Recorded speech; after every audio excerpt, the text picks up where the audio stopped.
আসসালামু আলাইকুম। অনেক ভাবছি ইন্ডিয়ান লস পাসপোর্ট নিয়ে একটা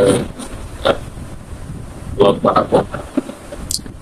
ইন্ডিয়ান লস পাসপোর্ট বলতে ইন্ডিয়ান টুরিস্ট যারা বাংলাদেশে ঘুরতে আসেন বা দেশের বাইরে ইন্ডিয়ান টুরিস্টরা তাদের দেশের বাইরে যখন গিয়ে পাসপোর্ট হারিয়ে ফেলে সেটা নিয়ে একটা ব্লগ বানাবো।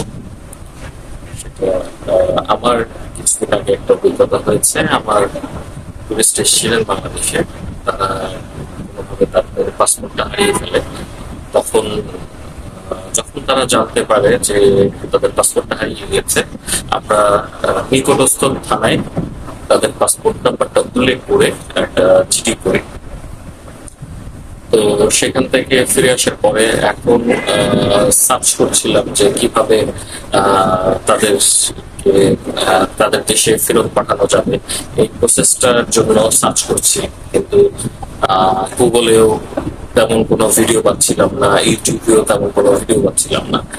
এখন আমরা প্রথমবার ইন্ডিয়ান এম্বাসিতে যখন গিয়েছি, সেখান থেকে আমাদেরকে তেমন কোনো ইনফরমেশন দিতে পারেনি।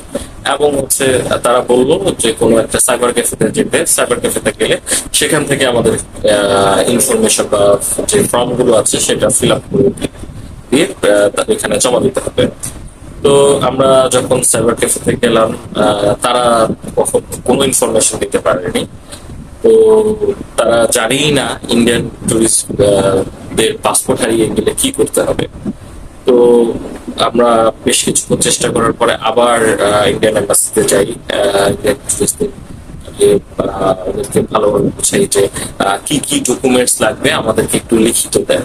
কোনো যে পোর্টাল থেকে বা যে ওয়েবসাইট থেকে ফর্ম ফিল আপ করতে হবে, সেই ওয়েবসাইটের লিঙ্ক সহ কি কি ডকুমেন্টস লাগবে আমাদেরকে একটা ডকুমেন্টস দিয়ে দেয়।